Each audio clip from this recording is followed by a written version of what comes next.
Is this the kind of podcast where I don't swear or like... No, fuck swear. I don't give a fuck.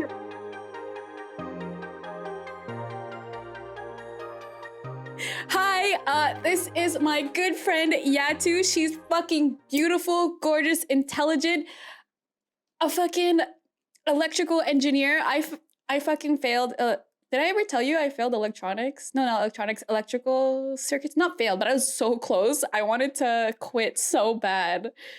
I don't know how Honestly, you do it. I don't know how we do it. Oh my gosh. You know, I tell this story to people all the time because it still like baffles me. Remember Pride? I think it was 3 years ago. Pride 3 years ago. We were at a cruise and literally the house was packed. It was still light outside because it was summer, you know? And we were standing at the front near the stage and the drag queen was performing. And she literally stopped the show, bent down, and told you were beautiful. I do remember that. I was like, wow, my friend is fucking gorgeous. I do remember that. The gag of that is that ended up being Tainomi Banks. And I like had to really like go back and really think about it because I didn't really know who she was at the time. Yeah. And then I saw her at the King Princess concert that we were supposed to go to. I'm so sorry. No, I didn't end up going either. So she was performing there and I was like, she looks super familiar. Like I remember her from Cruise, and then she ended up on Canada's Drag Race, and I'm like, oh, she really is that bitch. Like that really elevates my story to a whole new level.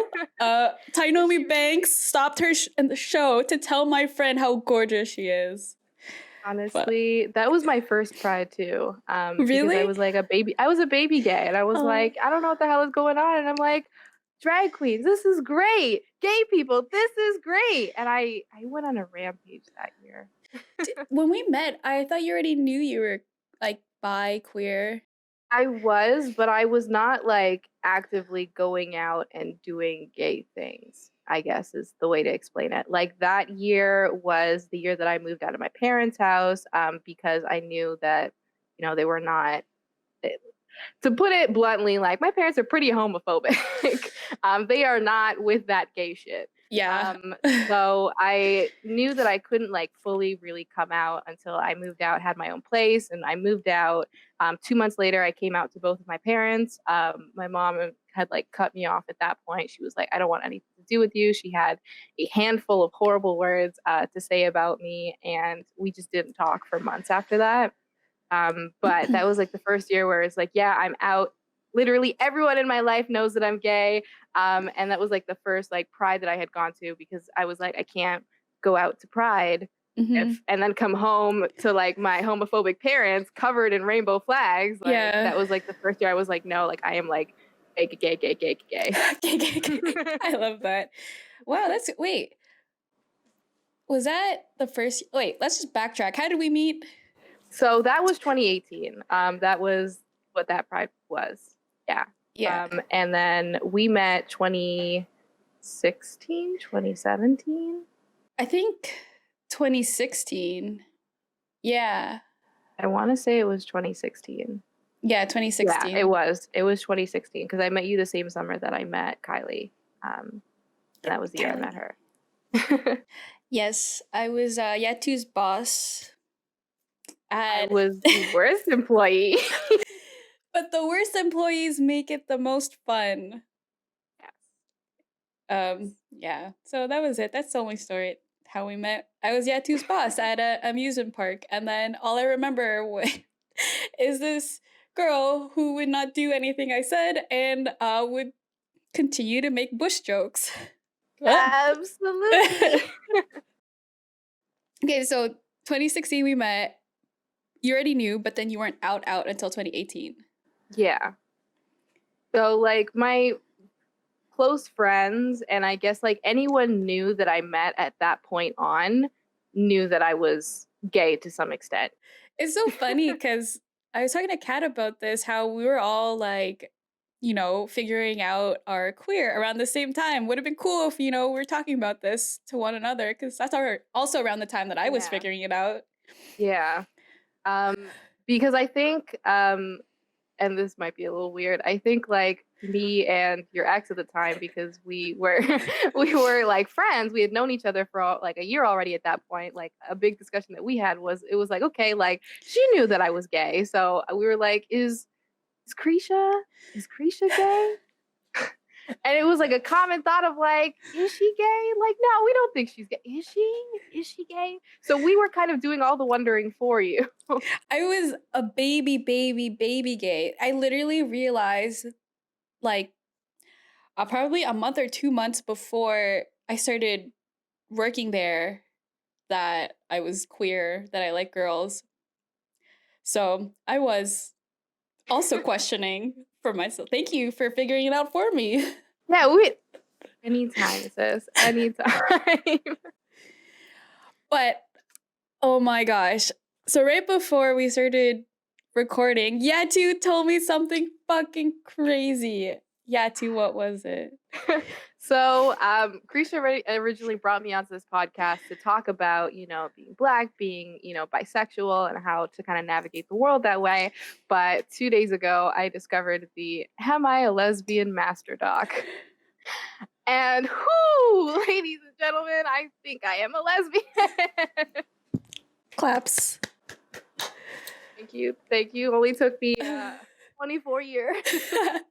I would like figure it to, out. let's just, thank the one girl that I dated that showed me that master dog and now turning people lesbian. See, I had no idea that that was even a thing. It was like, it was probably 2 a.m. I was probably like, like wine drunk on my couch, and like I'm scrolling through TikTok as one does, and there was just this post that was this girl, and she was like, hey, so you know, I'm very confident in my bisexuality, and I'm gonna, you know, blind read the Lesbian Master Doc. And it was just her making faces at her computer, and I'm like, first of all, A, what is the Master Doc? Like, why have I never heard of this? Mhm. And B, like, how is someone who starts the video saying I am very confidently bisexual going to be like, maybe I'm gay? And can only describe my feelings towards the Master Talk. I felt attacked. I like, it's a 30-page master doc, and for the first little bit it's just reading about what compulsory heterosexuality is, and you know, kind of understanding what that is. And then it kind of goes into like the speed round of bullet points of, you know, if you've ever felt this and this, like you need to start reevaluating your life. And like pretty much every single bullet point, I'm like, I thought it was just me, and I don't think that bisexual women and like they are able to talk to like lesbians in that way and kind of be like, okay, but how do you know that you're not attracted to men? Right. And that's what I was going through. And I remember the last time we talked, I was basically not labeling myself because I was like, well, I like girls and I guess I kind of like guys, but it was just it's the idea of it, you know? It's all we know isn't and like when I read that what compulsory heterosexuality was, my mind was fucking blown and all those bullet points, yeah. I was like, yeah, I'm pretty fucking sure I'm gay. Yeah, and like I didn't realize that I had so much, I guess, internal work to do. Like whenever I would kind of meet a guy and, you know, the attraction kind of was there, and I was like, Mhm. yeah, okay, like I guess they're a cool person, but I didn't realize that I was just kind of going along with, you know, okay, like we've been talking for X many months, we've gone on X many dates, Mhm. like, you know, the next step is to get into a relationship. It was never because I was like, oh my God, I really, really I want to marry this guy, I want to be Mhm. with him. It was like, all right, cool. I guess that's what we're doing. But then like whenever I would see women and I would talk to women, and even if like a woman like expressed any sort of interest towards me, my brain would just like break, and I would be like, oh my God, like it was that like one scene from Inside Out where like everyone is freaking out Oh inside my the brain, and I would be like, what is happening? Like, what do I do? And I think a lot of it was I would like internally kind of sabotage any sort of relationship that I could have with a woman, because I didn't really understand the feelings that I was feeling towards them. Like, you Mhm. know, if we wanted to hang out, if we wanted to fool around, like that's one thing. But if it was like, no, I like you, I'm like, whoa, like gay. I don't know if I'm gay. And isn't that crazy? It's like, it's so easy with a guy. It's because like, I realize after, it's because I don't care too much. I'm not invested in it. It doesn't matter if this guy likes me so much. I can say whatever I want. Flirting was so easy, but then like trying to flirt with a girl is like, oh my gosh. Oh my gosh.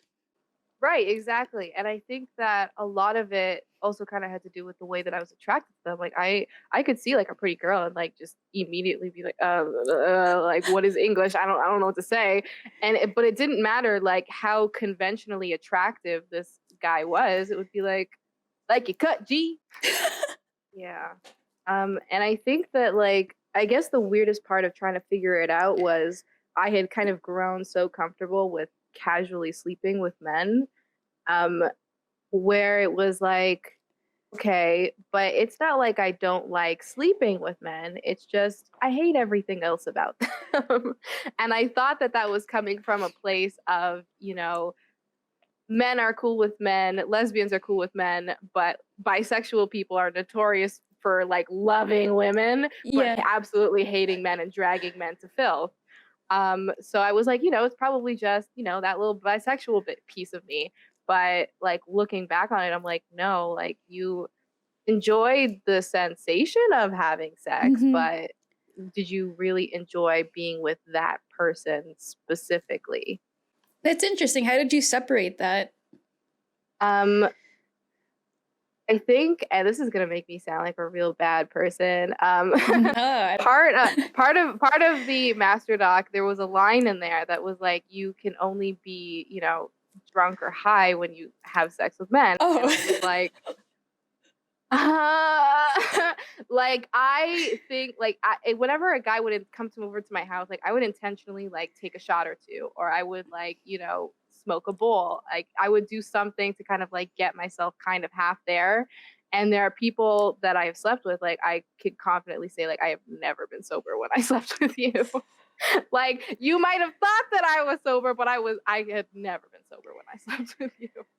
And that one like really resonated with me because that was a big thing that I dealt with, like especially like within the last year or so. Like I was never really sober, and if I was, like I wasn't really doing it from a place of like I was really really attracted to you, or like I was really like, how do I describe it? Like it was never because I wanted to have sex with you. It was because I wanted to have sex with someone and to Hmm. feel like loved and cared for almost. Like I think like I was able to kind of separate it as, okay, like this is how you feel wanted.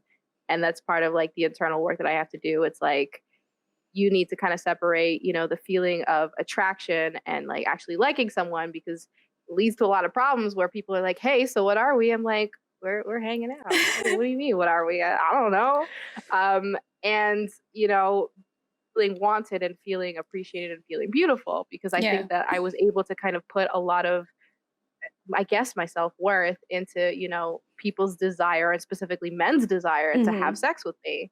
Um, yeah. Yeah, I can definitely relate to that. And in the last year of, dating, I wasn't really invested in anything because it was just that feeling like that feeling that I craved of being wanted and having someone there.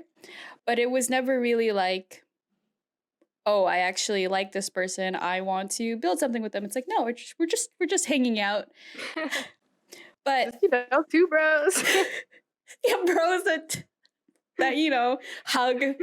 Um, do you think that because you didn't really care for men's attention or being with a guy, that it was a lot less pressure than trying to pursue something with a woman? Like, because you can get those same feelings from a girl, like I did, right? Yeah. But so yeah, do you think it was a lot less pressure? Um, yes, definitely. I think that within like even within the lesbian community, we still have the terms, top and bottom. Some people Hmm. like it, some people don't. Yeah. I am a bottom, if anyone was Oh, wondering. but I love the Um, emphasis. and I think that kind of being like pretty shy and not particularly dominant was a little bit well, a lot easier with men because men are kind of taught to, if they like a girl, pursue her, talk to her, get to know her. Mhm. And I could always like kind of like lay back and kind of be like, okay, like this is my role, it's cool. A lot of guys, feel like they need to talk to me. But when it came to women, um, although I knew that I want to be in a relationship with women, and even if a girl explicitly said like, hey, I think you're really really pretty, like I want to get to know you more, Mhm. I would never, I guess, reciprocate in the same way because with women, it's a lot more of that give and take of, I'm going to pursue you. And if you like me, you're going to pursue me back. Whereas I think that a lot of men don't really catch the hint as much. And they're like, well, I like her, so I'm going to pursue her. And if she doesn't respond, I'm going to pursue her again. And I'm going to just keep doing it until something happens or she tells me to stop because that's kind of what they're taught. Like they're taught to be, like persistent and like the more persistent you are, like that's how you get the girl. And I guess I like was just very complacent to that mentality. Whereas with women, like if I, tried to act the same way, they were like, okay, well, she doesn't like me. I'm going to move on. And in my head, I'm like, but wait, don't go. But I would never like actively do anything about it. So, what would happen, do you think, if a woman were to pursue you in a dominant way? Because it does Uh, exist. Like I yeah, yeah. I would probably shit myself first. Truthfully, I would probably shit myself. My instinct would just be to shit myself because, like, my brain would go, "Oh my God, what is happening?" I'm trying to move past what my actual answer is, which is shit myself. Immediately ask her, "Bro, say psych right now." Say psych. You don't mean that shit. Say psych right now. And try my absolute best to sabotage it, but like subconsciously sabotage it. Obviously, I know that that is not useful. um, and I've got to work on, I guess, my relationship with my own sexuality and liking women because I think that in my head, I do want what is traditionally, I guess, a heterosexual kind of marriage. I want to, like Mhm. get into a relationship, get married, have kids, do the whole thing. But I guess there was a part of my brain that was like, okay, but if you want all of that, you have to sacrifice, what it is that you actually want, which is a homosexual relationship, and you have to, get with a man in order to do that. So whenever like a woman would kind of like dominantly kind of be like, hey, like, you're really, really hot, I would kind of be like, like, what do I do? Because my brain is like, okay, like as much as you like this, you cannot have this because this goes against what is normal in society, and my brain still needs to kind of figure out, okay, like there are different versions of normal and you need to Mhm. find what version of normal fits for you. I guess I kind To of answer went your question, shit myself. yes. Thank you. Thank you for explaining. Um what I was saying was I think I went through a lot of that when I was with my ex-girlfriend because it was for, a couple years and I had to really think about my future, which really bothered me. And it's still for a lot of that, I was like, oh my gosh, my life is going to be so strange. And I would think about things like, would my parents come to my wedding? Would I even get married? Would I have a traditional wedding? Yeah. Would we have kids? How would we have kids? Who would have the kid? Actually, I kind of want to say this was it was kind of racist, or just pointing out how racist society is. Yeah. It was if she had had the kid, I would look like the nanny. And that was something we joked about, but Honestly, it's the truth. yeah. Yeah. And yes, my ex-girlfriend was white. Yeah. So I really went through that, and still after this last year, I did a lot of work on that, thinking about what I would want. And I've said this before because I watch a lot of rom-coms, and all I really saw were heterosexual relationships and how that ended. So I'm glad you're doing that work. I hope you find a lady love. I hope so too. Dude, I really hate myself for using that word right now. That was so weird. Not the term I would have preferred, but you know, Do you have a I preferred guess. term?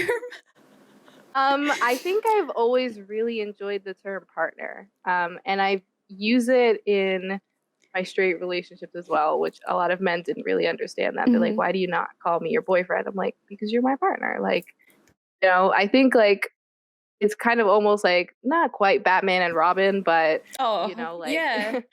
but it was like, you know, like you are my equal Mhm. in that sense. And I think a lot of straight people are now coming to terms with using that instead of saying, you know, like my wife or my husband. But I really prefer the term partner. I think that's a really good fit for, I guess, what I'm looking for. Yeah, I think that's the word that that I'm gonna start using too, just because yeah, it's equals, and you know, and it's so neutral, like anybody can use it, and it's not exclusive. I don't. Yeah, you're right. So I hope you find a loving partner. Thanks. That is my wish for you. And do you have any weird stories about me since you were watching me try to figure out if I was gay? That first. Um, ooh, are we airing out dirty laundry? Oh, I mean, I guess. um, I think probably like my earliest memory of you is like me just thinking I'm like, oh my god, like she's super hot. And I would go to who is now your ex-girlfriend. You guys weren't dating at the time. And you know, I would talk to her about you a lot. Like an indecent amount to the point where she had to like be like, okay, like I need you to stop. I need you to stop doing that. And I was like, what do you mean? Like I talk to you about girls all the time. She's like, but this one, like I need you to stop. And in my head, like I didn't click, like that didn't click for me until like you guys had like announced like you guys were dating. And I'm like, oh shit, he was gay. Ah shit. I had no idea. I was like, oh, she's just funny. When she's. I had no idea. I don't know. I'm rambling because now I'm turning red. Yatu, what are you doing? I'm sorry. um, um yeah. Yeah, so I kind of like sat with that for a while, and I think like every time, and I really hate this, but I'm gonna just air out my own laundry. So at the same time, like I kind of started talking to, you know, one of our guy friends, and I even eventually started dating him, who is now my ex-boyfriend. Um, and I think a lot of the times that like we would hang out as like a group of people, and you were there with your ex, and I was there with who's now my ex. Mhm. I would be like, huh. And I would always be like looking at your relationship, not in the sense of like wanting either of you, because at that point I was able to kind of separate them like, no, like they're your friends, like Mhm. stop it. Um, but I was like, huh, like, is that what I want? Like, I almost felt jealous of like both of you having a queer relationship and me being in like a straight relationship. Not that I wasn't happy within my relationship, and I like absolutely to this day love and adore the guy that I was dating. Yeah. But I think like in my head there was a part of me that was always like, is that what I really want? Or like, am I cool here? But whenever we were away from, you know, like queer relationships, I kind of be like, yeah, you know, like I'm pretty okay with this. But then like the second I would see it, like my brain would instantly go, I'm like, no, but that seems that seems like what you want. Mhm. I just want to go over the place that we worked because it was such a big turning point for me. So we worked at Canada's Wonderland at an amusement park, and literally almost every girl there was queer, and it was amazing. There were like queer relationships everywhere, and there's so much representation, and it felt so normal to be, in a same-sex relationship. And that's when I really started to realize that that is what I wanted. And that's when I start to see it. When I start to see it is when I wanted it more because I knew what it would look like. I mean, were there anyone that was much older? No one, really, right? Not really, no. Like it was pretty much within like that 17, 18 is when people usually kind Hmm. of started. And I think the most was like 25, really. 25, 26. So I guess we kind of got to see a little bit older because we were, what, 20 at the time? Yeah. And yeah, there are couples that were just a few years down the line, moved in together, that had met there and are still together a couple years later. So it was like a really big turning point until now that I'm 24, almost 25. What now? So yeah. Dang.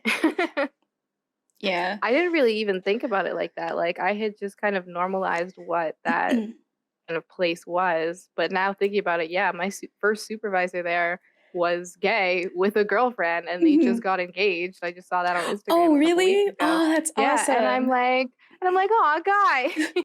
And that's who I was referring to when I was saying like a couple years down the line, because they Yeah, were together for what, already 3 years or something. yeah. And they that's so good to hear. Is that the only relationship that's lasted from there? Uh, the term Wonder Bay was a very big term because everyone started dating everyone. Um, Truthfully, I don't know a whole lot of like other queer relationships. I like kind of know like a couple of straight ones, but no. Once you leave Wonderland, like your whole relationship kind of shifts, truthfully, Yeah. because you're used to seeing them more than you see your own family. Yeah. And then when you have to go and get a big kid job, you don't see them as often. When you go back to school, you're not able to talk to them as often, and everything just kind of is like, okay, like how strong of a bond do you actually have? Yeah, and I would always describe that as basically a giant summer camp slash high school with all the drama. Yes. But I just wanted to end this podcast because it is, I can't believe we made it to 30 minutes. That was so fast. Oh my God. I know. By saying congratulations on figuring out that you are a lesbian. I also had no idea there was a TikTok going around. Yeah, if I find it, I'll send it to you. Cool. Anyway, congrats, Yaatu, and I hope you find a loving partner. I will manifest this for you. Thanks. I love this for us. I hope you find a loving partner. Thank you. Working on it. But yeah, who knows? I'm how will I find them in this room? Yeah. Because With I'm lockdown imminent. yeah, we just got locked down. I'm like, okay, it's fine. Anywho, thank you, Thank you so much Yaatu. for having me on. No, that was really fun. That was so cool to hear. All right. I'm gonna stop recording now because I need to pee. Thank you for listening. Please don't forget to follow me on Instagram at Gay Monologues. That's GAYMONOLOGUES. Man, after all these episodes, you'd think I wouldn't need the words in front of me to be able to spell it, but I still do. Yeah, spelling is hard. Anyway, thank you for listening, and I love you all. I will catch you all on Thursday.